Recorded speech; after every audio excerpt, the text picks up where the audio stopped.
এদিক থেকে কিছু যুবক বাইরে আছে যারা বিয়া শাদী করে নাই, সামনে করবো নাকি? আর এই সাইডে যারা আছে মনে হয় সবাই করে লাইছে বিয়া, করেন নাই? তো যারা করেন নাই আমার সাইডে একটা গান আমি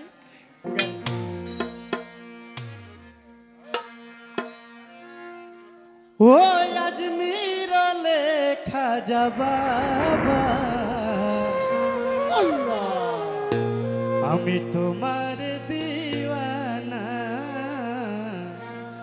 আমি তোমার দিওয়ানা। ও আজমির লেখা যাবা, ও আজমির লেখা যাবা আমি তোমার দিওয়ানা, আমি তোমার দিওয়ানা। হিন্দের লেখা যাবা যারা আরে হিন্দের লেখা যাবা যারা আমি চাই বাবা তোমার করুণা, আমি তোমার দিওয়ানা, আমি তোমার দিওয়ানা। ও আজমির লেখা যাবা আমি তোমার দিওয়ানা,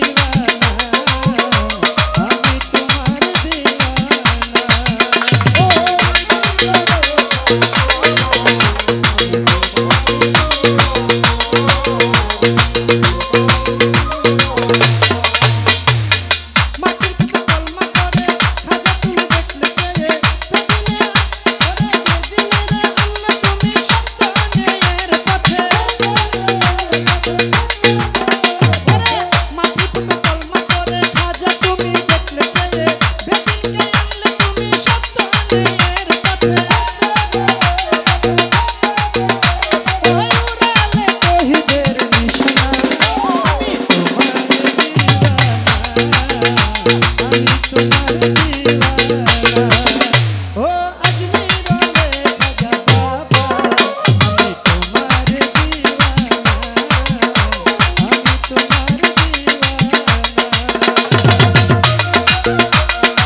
গান কি বুঝা যায় বাবা?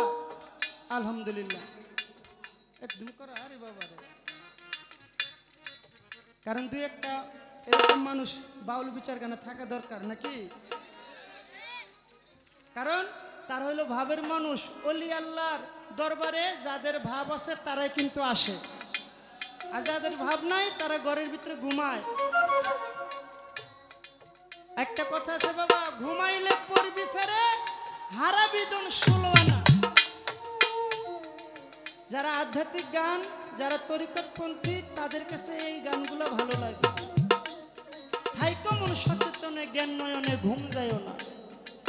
আমার গানের ভিতরে বলা হয়েছে মাটির পুতুল কলমা পড়ে খাজা বাবার ইশারাতে বেদিনকে আনলে তুমি সত্য ন্যায়ের পথে।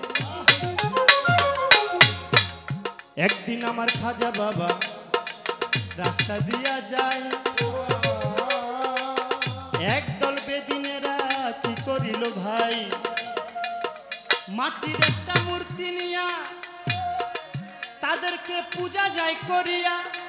খাজা বাবা ওই জায়গাতে গেলেন যে দাঁড়াইয়া, ডাক দিয়া কয় ও ভাই তোমরা এখানেতে করো কি, আমায় একটু যাও না বলিয়া।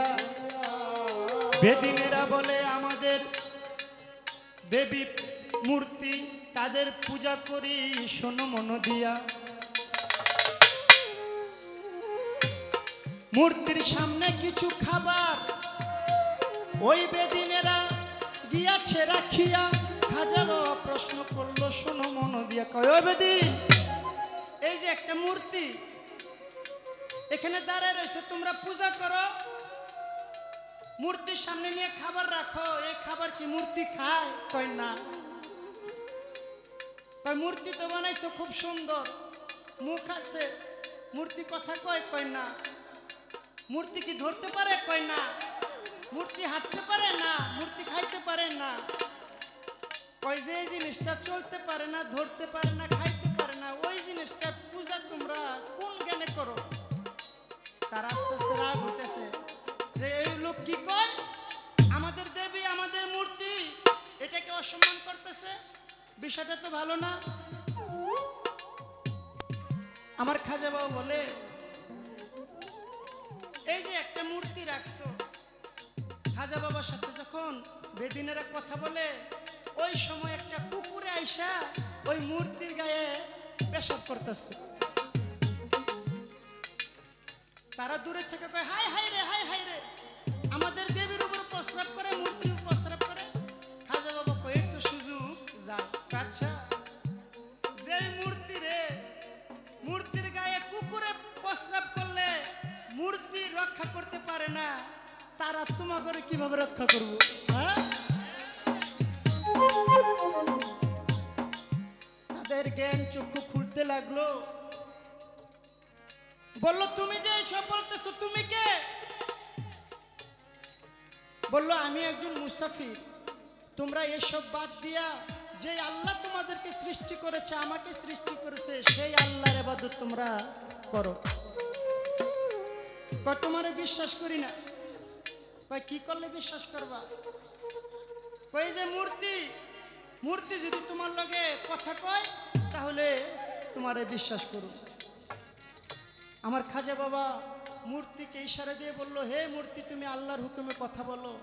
ওই মূর্তির মুখ থেকে জবান আসলো, আসসালামু আলাইকুম ইয়া খাজা বাবা, আপনি সত্য, আপনার ধর্ম সত্য, আপনি আল্লাহর একজন বন্ধু, তাদের ধর্মটা হলো মিথ্যা।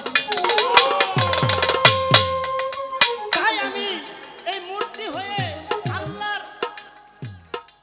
হুকুমে আমি কথা বলতে পারলাম, তাই আমিও আপনার কাছে মুরিদ হতে চাই। আমাকে কলেমা পাঠ করান, লা ইলাহা ইল্লাল্লাহ মুহাম্মাদুর রাসূলুল্লাহ সাল্লাল্লাহু আলাইহি ওয়াসাল্লাম। সেই মূর্তিটাও খাজা বাবার কাছে মুরিদ হয়ে গেল। এই ঘটনা দেখে যত বেদিন ছিল সমস্ত বেদিনও খাজা বাবার কাছে কলেমা পাঠ করলেন। তাই গানের ভিতরে বলা হয়েছে, ওরে মাটির পুতুল কলমা করে খাজা বাবার ইশারাতে বেদিনকে আনলে তুমি সত্যনের পথে, উড়ালে তহিদের নিশানা, আমি তোমার দিওয়ানা, আমি তোমার দিওয়ানা, ও আজমির রে খাজা বাবা, আমি তোমার দিওয়ানা, আমি আশিকের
তাই বলা হয়েছে খাজা তুমি দেখলে চেয়ে পূজারীরা আগুন জ্বেলে পায়ের খরম ছুঁড়ে মেরে অগ্নি কুণ্ড নিভালে।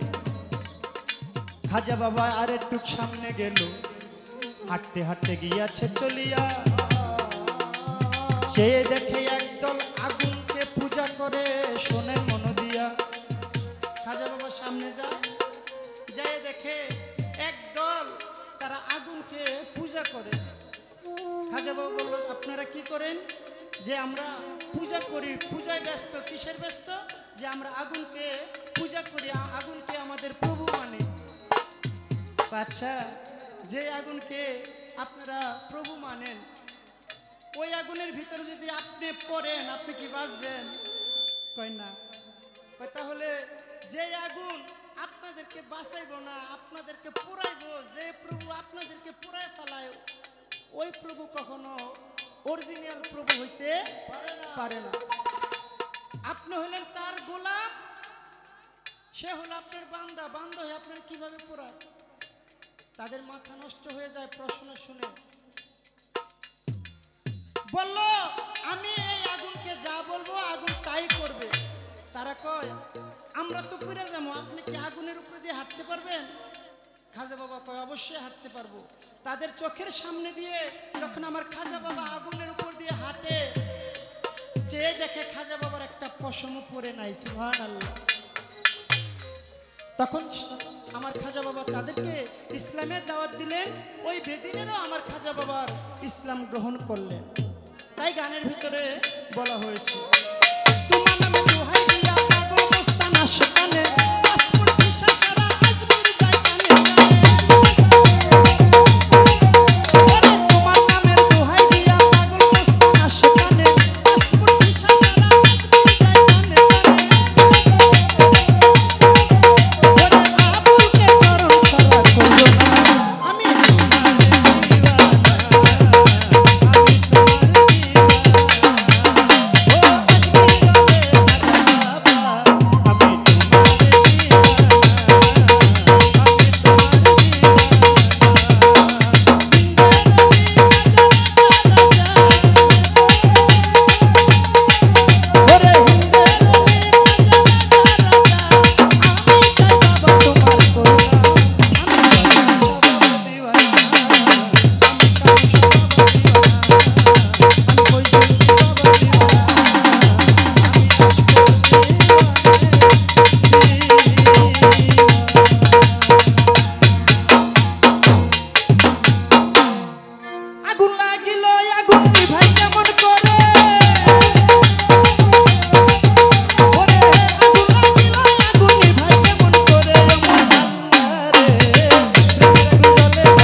তারা খাজা বাবাকে কি বলিত ভাই, জানা থাকলে ইয়ামিন সরকার বলেন না সভায়। সেই ঘটনাটা বলতে গেলে একটু পিছনে আমার যেতে হবে। আমার খাজা বাবার পীর উসমান হারুনি, খাজা বাবা যায় চলিয়া, পীরের বাড়ি গোলামি করে শোনেন মন দিয়া। ওই গ্রামে প্রচার হয়ে গেল ওসমান হারুনি মস্ত বড় এক আউলিয়া। শুনিবেন সবাই, এক মা কাঁদতে কাঁদতে ওই দরবারেতে চলে যায়।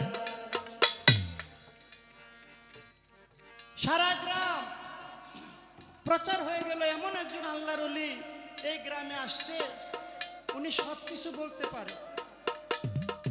এক মা, সেই মায়ের টাকা পয়সা ধন সম্পদ আছে, কিন্তু যেই মায়ের একটা সন্তান হয় না সেই মাই জানে সন্তান না হওয়ার কি যন্ত্রণা। দেখবেন গ্রাম দেশে আছে, কারো যদি সন্তান না হয় পাশের যে মহিলারা একজন আরেকজনকে কয়, ওই মহিলাটা দেখ এত বছর সংসার করেও একটা বাচ্চা হয় না। আর এই কথা যখন শুনে প্রত্যেকটা মাই কিন্তু কষ্ট পায়। ওই মা চিন্তা করে, আমি যাব ওসমান হারুনির দরবারেতে, আজকে চলিয়া একটা সন্তান চাবো পীরের উসিলা দিয়া। মাই ওসমান হারুনির দরবারে গেলেন। বাবা বেশি বিরক্ত হইতেছে? আলহামদুলিল্লাহ। ওসমান হারুনির দরবারে গিয়ে বললেন, বাবা ওসমান হারুনি, আমি শুনছি আপনি আল্লাহর মস্ত বড় এক ওলি। আমার তো ধন সম্পদ আছে, কিন্তু আমি যে মরলে আমারে মাটি দিব, বংশের বাতি জ্বালানোর মতো কেহ নাই। আপনি একটু দেখেন না আমার ভাগ্যে কোনো সন্তান আছে কিনা। ওসমান হারুনির সঙ্গে সঙ্গে সাজদায় পড়ে গেল। ভাই বাম পাশে কথা হয় ভাই একটু। ওসমান হারুনি সাজদায় পড়ে গেল, ডাক দিয়ে আল্লাহর কাছে জিজ্ঞাসা করে, আল্লাহ এই মহিলার ভাগ্যে কোনো সন্তান আছে? আমার আল্লাহ তাআলা বললেন, হে আমার বন্ধু ওসমান হারুনি, এই মহিলার ভাগ্যে আমি কোনো সন্তান রাখি না। যখন এই কথা বললেন, ওসমান হারুনি সাজদা তুলে ওই মাকে ডাক দিয়ে বলে, মা আমার আল্লাহ তাআলা বলেছে তোমার ভাগ্যে কোনো সন্তান নাই, তুমি কষ্ট পায় না মা, তুমি চলে যাও। যখন এই কথা শুনলো, মায়ের মাথার উপরে আকাশ ভেঙে পড়ল, যে হায় হায় রে, আমার ভাগ্যে কোনো সন্তান নাই। রাস্তা দিয়ে যায় আর কয়, শুনছিলাম উনি নাকি আল্লাহর ওলি, সে একজন ভণ্ড, সে একজন প্রতারক, আমার ভাগ্যে সন্তান আছে কিনা সে বলতে পারে না, তাই তারে আমি বিশ্বাস করি না। এই কথা বলতে বলতে যখন দরবার থেকে যায়, আমার খাজা বাবা কয়, মা যাওয়ার সময় দেখছি তোমার মুখটা খুব হাসি খুশি ছিল, এখন তুমি আসতেছো তোমার মুখটা খুব মলিন, এবং তুমি আমার পীরকে গালাগালি করতেছো, তার কারণটা কি আমার একটু বলবা? মা কয়, তোমারে বললে আর কি, শুনছিলাম উনি নাকি আল্লাহর ওলি, একটা সন্তান চাইলাম একটা সন্তান দিতে পারে নাই, সে আবার কিসের ওলি? বাবা, যে একজন কামেল পীরের খাঁটি ভক্ত, ওই ভক্তের সামনে কেউ যদি তার পীরকে মন্দ বলে, সেই ভক্ত কখনো সইতে পারে না। খাজা বাবা সঙ্গে সঙ্গে সাজদায় পড়ে গেল, আমার আল্লাহর কাছে ডাক দিয়ে কয়, আল্লাহ ওনার ভাগ্যে কোনো সন্তান নাই, আপনি বলেছেন, আমার ভাগ্যে কি কোনো সন্তান আছে? আল্লাহ তাআলা কয়, হ্যাঁ মঈনুদ্দিন, তোমার ভাগ্যে সন্তান আছে। খাজা বাবা ডাক দিয়ে কয়, যদি আমার ভাগ্যে কোনো সন্তান থেকে থাকে, তাহলে আল্লাহ তুমি দয়া করে আমার ভাগ্যের একটা সন্তান এই মাকে তুমি দান করে দাও। এই কথা যখন বললেন, আল্লাহ তাআলা বলল, ঠিক আছে, তোমার ভাগ্যের একটা সন্তান আমি এই মাকে দান করে দিলাম। খাজা বাবা সাজদা তুলে বলে, মা তুমি চিন্তা করো না, তোমাকে আল্লাহ তাআলা একটা সন্তান দিবে। মায় কয়, আহারে আমার সন্তান না হোক, সে যে আমার একটা আশ্বাস দিছে যে আমার একটা সন্তান হইব, এতে আমি খুশি। সে মা বাড়িতে চলে গেল। খাজা বাবু বলছিল, মা তোমার যদি সন্তান হয় তাহলে তুমি কিন্তু সন্তানটা নিয়ে আমার পীরের দরবারে আইসো। যখন সন্তান হইল, 1 বছর পরে ওই সন্তানটাকে নিয়ে আমার খাজা বাবার পীরের দরবারে আসছে। আইসা দেখে ওসমান হারুনি তার ভক্তবৃন্দকে নিয়ে আলোচনা করে। আর ওই মা ডাক দেখে, ওসমান হারুনি আমার একটা কথা। ওসমান হারুনি কি মা তুমি বলো? যে 1 বছর আগে আমি আপনার দরবারে আসছিলাম, আমি বলছিলাম যে আমার ভাগ্যে কোনো সন্তান আছে কিনা, আপনি না করছিলেন না? ওসমান হারুনি কয় ঠিকই তো না করছি, তোমার ভাগ্যে নাই সন্তান, এর জন্য তো আমি না করছি। কই যে দেখেন আপনি যে না করলেন, আপনার আল্লাহ না করছে, এই যে আমার একটা সন্তান হইলো, এটা আবার কোন আল্লাহ আমার দিচ্ছে? আপনি জবাব করেন। সবার সামনে ওসমান হারুনি একটু কষ্ট পাইলেন। আহারে আল্লাহ তাআলা আমারে কইছে। সাথে সাথে সাজদায় পড়ে গেল, ডাক দেখ আল্লাহ, আপনি তো আমারে বললেন এই মহিলার ভাগ্যে সন্তান নাই, আপনি না করলেন, আমি মাকে বলে দিলাম সন্তান নাই, এই যে এখন সন্তান হইল, এটা কোথা থেকে আসলো? আল্লাহ তাআলা কয়, ওসমান হারুনি এই কথাটা আমারে জিজ্ঞাসা না করে তোমার পাশে যে ভক্ত আছে মঈনুদ্দিন, তুমি তারে জিজ্ঞাসা করো। সাজদা তুইলা আমার খাজা বাবাকে ডাক দিয়ে বলো, মঈনুদ্দিন এদিকে আসো, এই সন্তানটা কিভাবে আসলো? বললো, বাজা এই মা যখন আপনার দরবার থেকে এসে খালি ফিরে যায়, সে আপনাকে মন্দ বলতেছিল, আমি সহ্য করতে পারি না, তাই আমার ভাগের একটা সন্তান আমি এই মাটাকে দিয়ে দিয়েছি। ওসমান হারুনি কয়, বাবা তুমি তোমার ভাগের একটা সন্তান তুমি মাকে দান করে দিলা, তোমার কি বাবা ডাক শোনার কোনো ইচ্ছা নাই? যে সন্তানটা তোমার স্ত্রীর গর্ভে হইতো সে তোমার বাবা ডাকতো, তুমি ওই সন্তানটাকে দান করে দিলা, তোমার কি বাবা ডাক শোনার ইচ্ছা নাই?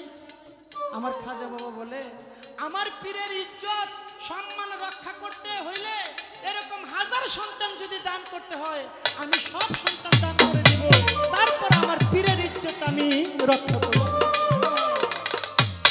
যখন বাবা এই কথা বললেন, সঙ্গে সঙ্গে আমার খাজা বাবাকে বুকে জড়ায় নিলেন, বললেন, আমি আজ থেকে তোমাকে দোয়া করে গেলাম, তুমি একটা সন্তান হইলে তোমাকে বাবা ডাকতো, আমি আজ থেকে এই দোয়া করলাম, পৃথিবী যতদিন থাকবে প্রত্যেককে তোমাকে এক বাক্যে বলবে, খাজা বাবা, খাজা বাবা, খাজা বাবা।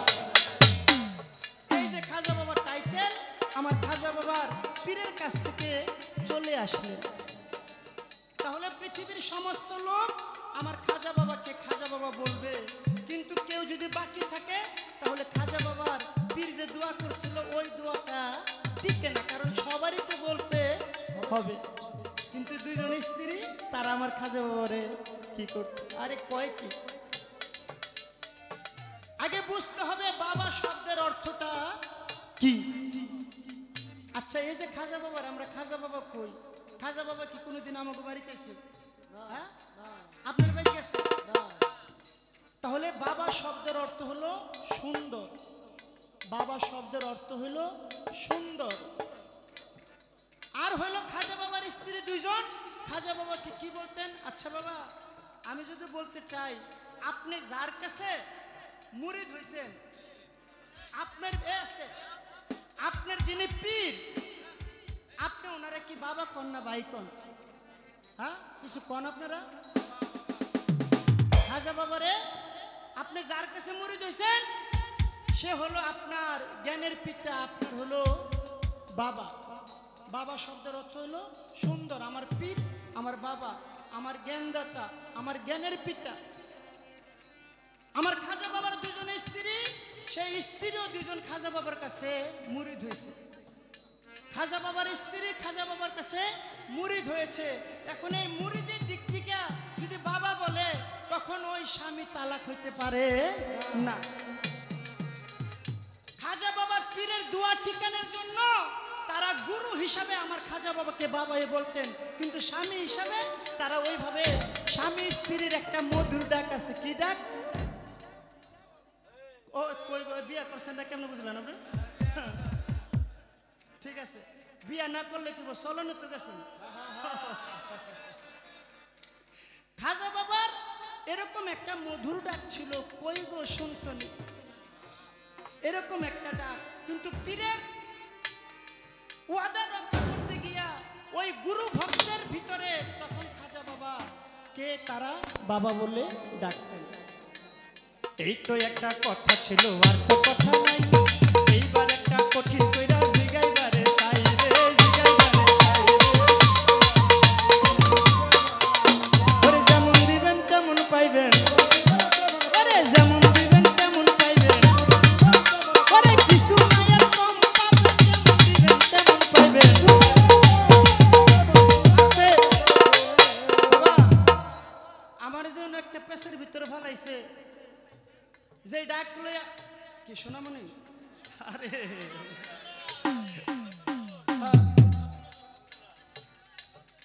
নতুন নতুন বুঝে নাই, আমার একটা পেছে ফেলাইছে এই ডাকা ডাকির সম্পর্ক নিয়ে। তা আমার তো এরকম একটা জায়গায় তৈব আমার খাজা বাবার প্রশ্নটা আমার রাখলেন। আমার বড় পীর ওনার স্ত্রী ছিল 4 জন আর সন্তান ছিল 49 জন।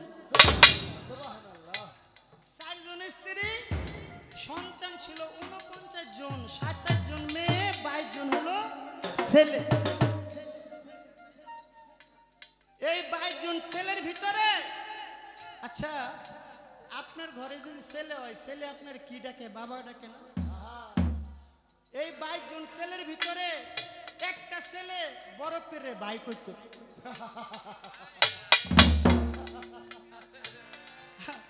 আমার এজন জামাইর এজন বাপ রং যাব না, এখন হলো বাপের ভাই কেমনে ডান আপনি দেখে দিন।